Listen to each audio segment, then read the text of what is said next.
What is going on, world? What's up, everyone? It's Zero here. Today, I'm bringing you guys a brand new episode of the 8 Below podcast. Welcome, everyone, to 8 Below, and welcome to episode 8 of the podcast. Today, guys, we're going to be talking about none other than Fortnite, and I've been wanting to make a podcast on Fortnite for quite some time now.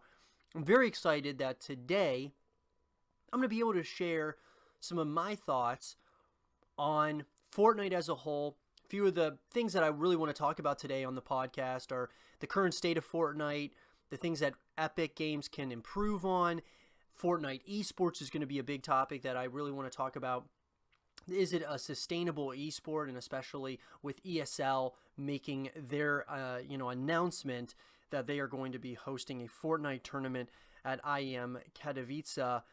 Very exciting stuff with that. And then, of course, I also want to talk about some other game companies and, if other game companies are going to be following in Fortnite's footsteps as far as the microtransaction system that they've put into place, as well as making Fortnite a free-to-play game. I also want to talk a little bit about Mazer and the Mazer Fortnite team, and then I also want to talk about Fortnite as far as will it continue to stay in beta mode. So, without further ado, everyone, we're going to get started here, and I'm very excited about this to get started. Episode 8 of the 8 Below podcast, it's been absolutely great so far, and I've really been enjoying doing these, guys. It's just going to be me today on the show. I'm starting to line up a few other guests that I want to have on the show that can give their opinions, but today with Fortnite, I'm going to be giving you all some of my take on how I see Fortnite as a whole, and the esports side to just the game itself. And with that, starting with, of course, Fortnite and kind of when I started playing this game. So I started playing Fortnite, guys, I believe it was it season 3, which was the last character you would unlock was John Wick.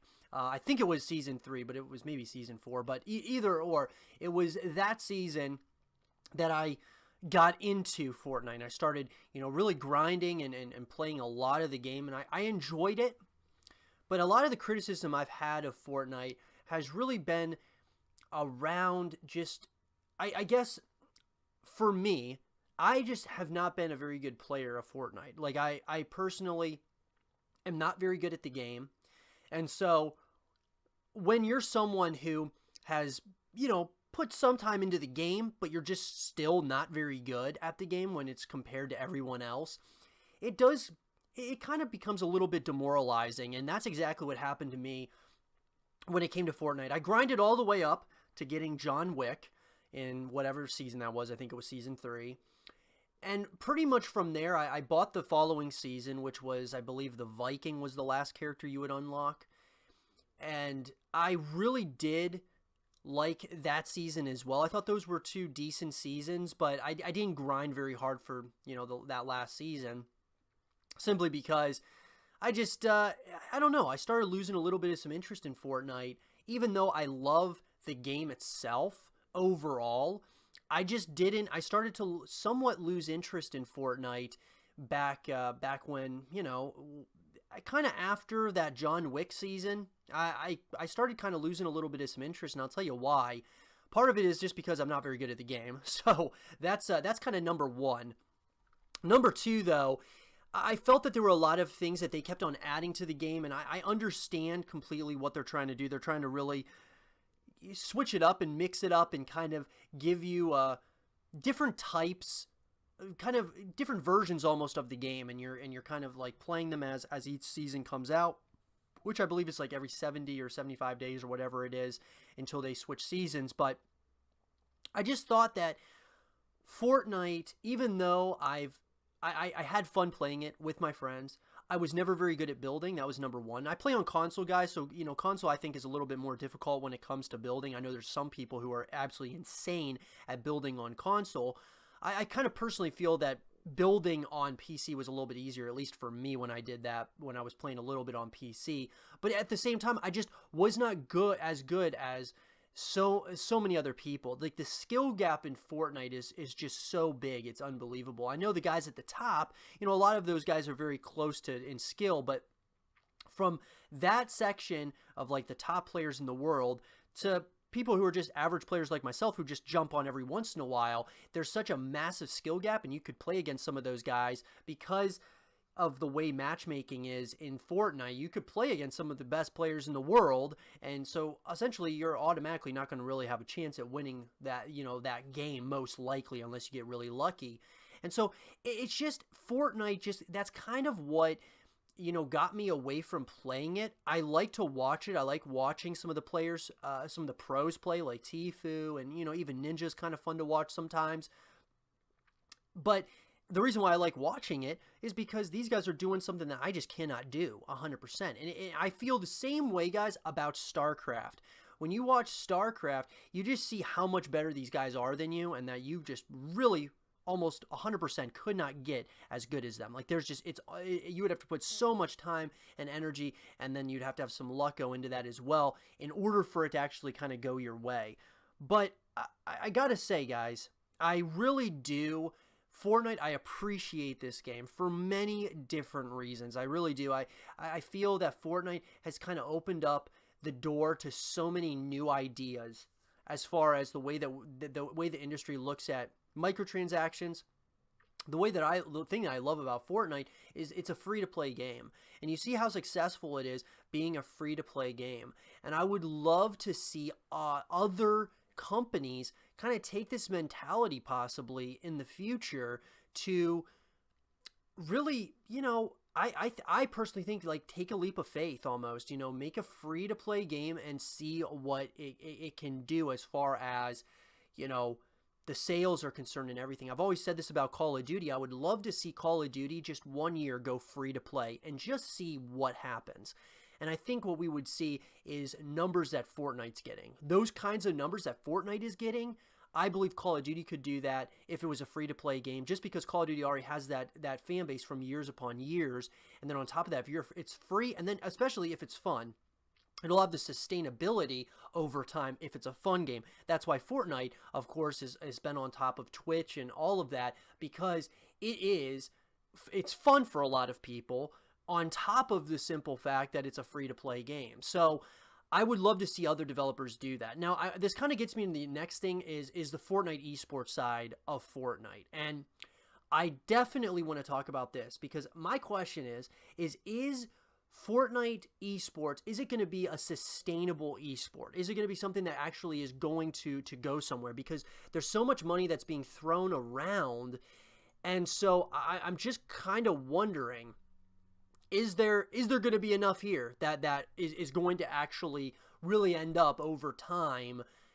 Is it going to be the biggest esport ever? I mean, obviously we're seeing the biggest prize pools ever, but I mean, other than that, it just feels to me that the tournaments and everything, they're still trying to figure it out, essentially. But that said, guys, let's go over this article that is actually going to be coming from none other than Fortnite Intel, so all credit to them for this.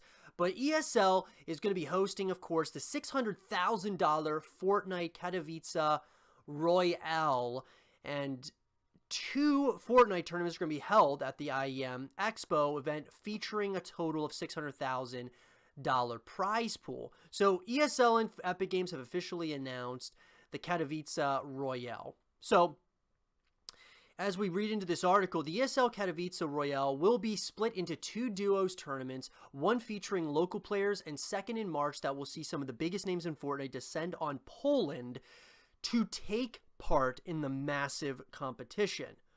The first tournament, which is set for February 23 and 24, will be exclusive to Polish players, and we'll see a huge $100,000 on the line as the top 100 Polish players go head-to-head in an attempt to claim some of the money.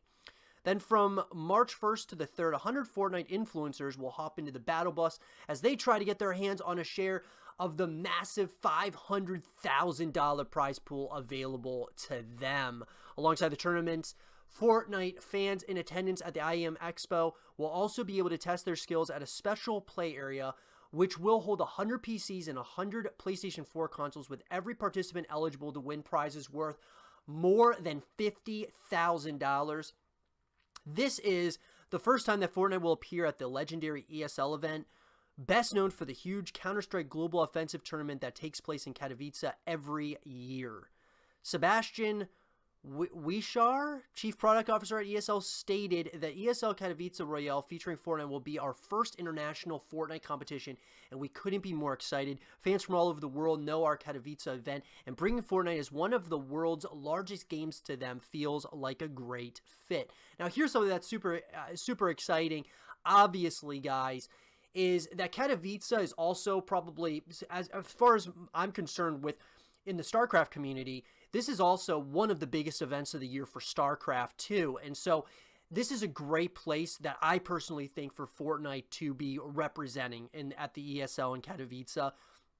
It's a big event. Lots of people are going to obviously be there. Obviously there's going to be a lot of people that are going to be able to watch it via, live stream, so on and so forth. So I think that this is a very good choice for ESL and Fortnite to have a tournament here. And I'm interested to see how this goes in the future. It should be very interesting. It does say that Fortnite is a global game and there are amazing, passionate players all around the globe.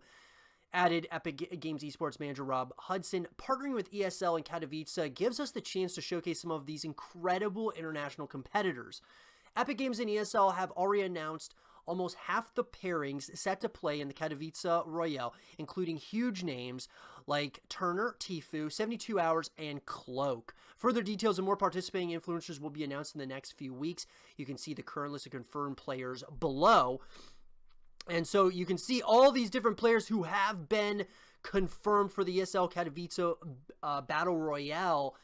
And some, of course, some very good names on here. I'm sure there's going to be a lot more that are going to essentially, be added to this. The big one that stands out, obviously, guys, 72 Hours in Chap. And then, of course, you've got Tfue and Cloak. That's probably the best duo out there. I'm really excited to see what happens here with this. I really am. I think that this is going to be a very good event for Fortnite. Question I have, though, is it going to be, is it going to live up to the hype? I mean, they're putting so much money, as I said, into these tournaments. The question that remains, though, is are they, I mean, obviously they're making money, right? When we're talking about, the viewership as well as, the live streams and all of that go into it, Fortnite's making a lot of money, to say the least. They're making quite a bit of money. But I'm just wondering, is it a sustainable esport? Like, are we going to see a pro circuit for Fortnite eventually? Is it going to be on the ESL? Like, is ESL going to, kind of set up all of the stops for Fortnite? Like, is there going to be, IEM Katowice? Then maybe are they going to go to some, are there going to be a few other stops this year that Fortnite's going to do? I'm assuming that is definitely what's going to happen, but it's hard to tell, at least right now. It's very hazy as to what Fortnite esports is really going to look like later on this year.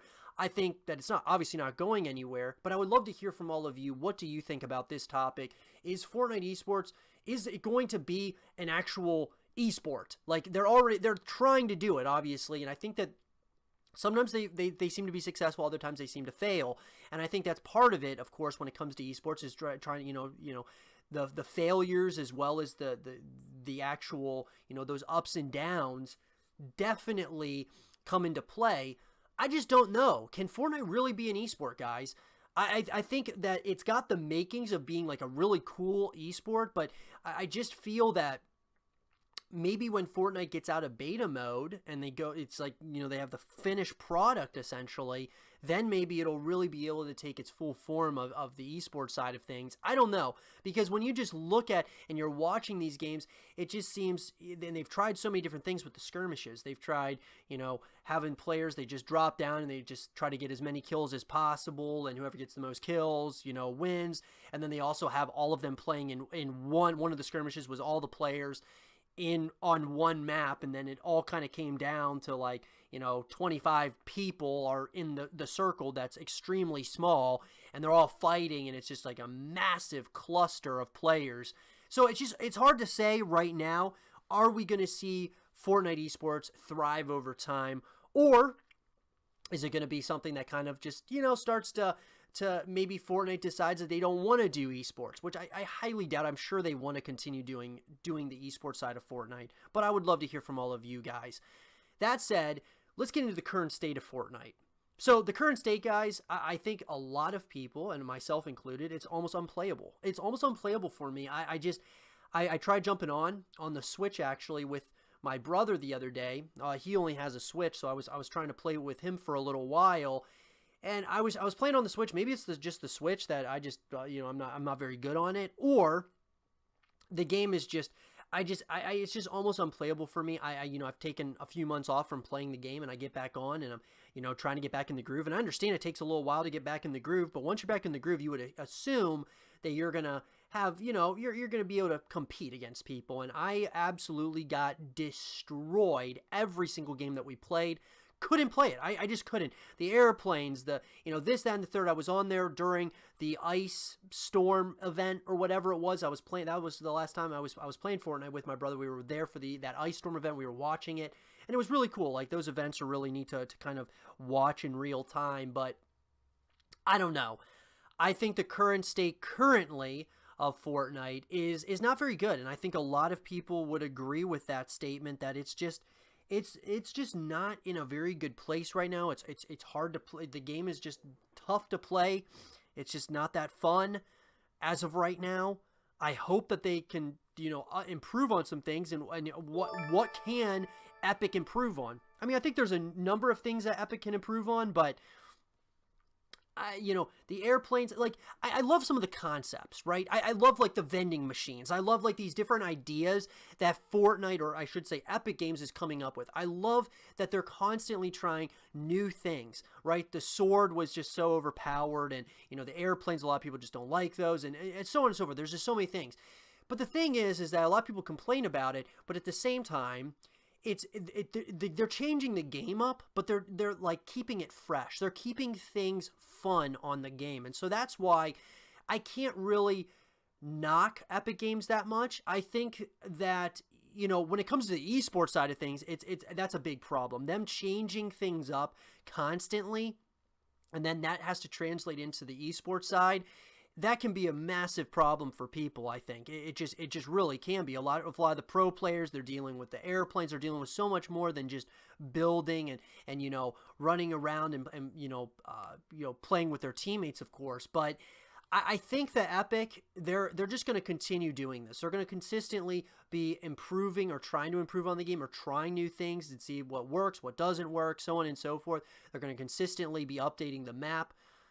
And so, I honestly can't knock Epic Games that much for where the current state of Fortnite is. Like, sure, they took the sword out, or, made it less powerful. I think they took it out completely, but that's what I'm saying, is like the current state of Fortnite, they're kind of seeing what they're doing right, wrong, and what they can do if we're moving forward. And that is something that a lot of other companies, I believe, are going to be following in Fortnite's footsteps. That kind of gets me to the next thing. Will other companies, game companies, developers, will they follow in Fortnite's footsteps in regard to the way they structure a game? And I'm not talking about the building aspects or anything along those lines. I think Fortnite and what they've done with the microtransactions, they made a free game, and so the microtransactions are justified because it's a free game.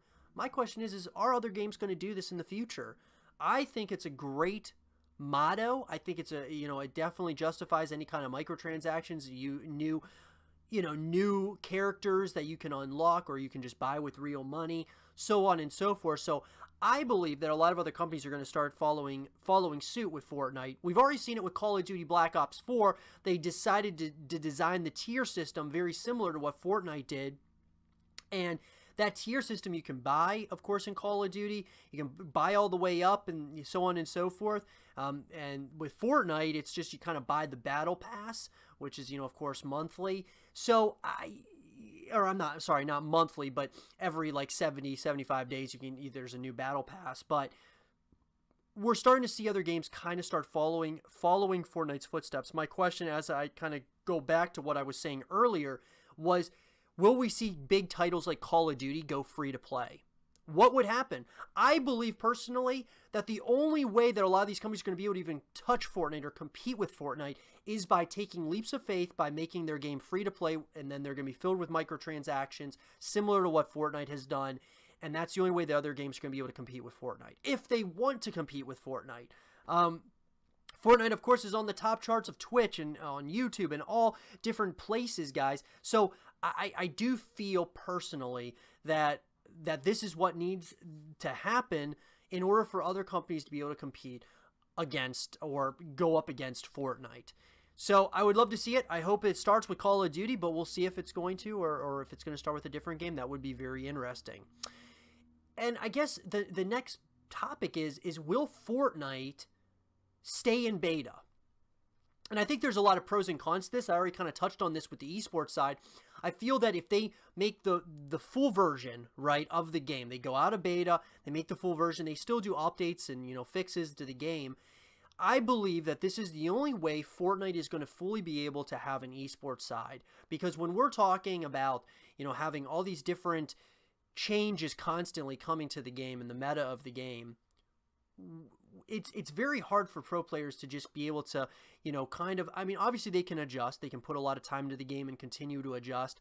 But from one season pass, or I should say from one battle pass to the next, you might be amazing as a pro player in one battle pass, but then the next one you could be not as good whatsoever because of the airplanes or whatever the case might be. It does open up the door to new players coming into the scene and being really good at Fortnite as well and kind of making a name for themselves. But I really feel that Fortnite needs to rally around the current best players in the world, the Ninjas of the world, which they kind of are, the Tifus of the world, the Cloaksies of the world, so on and so forth. Those are the people who are going to really build the scene over time.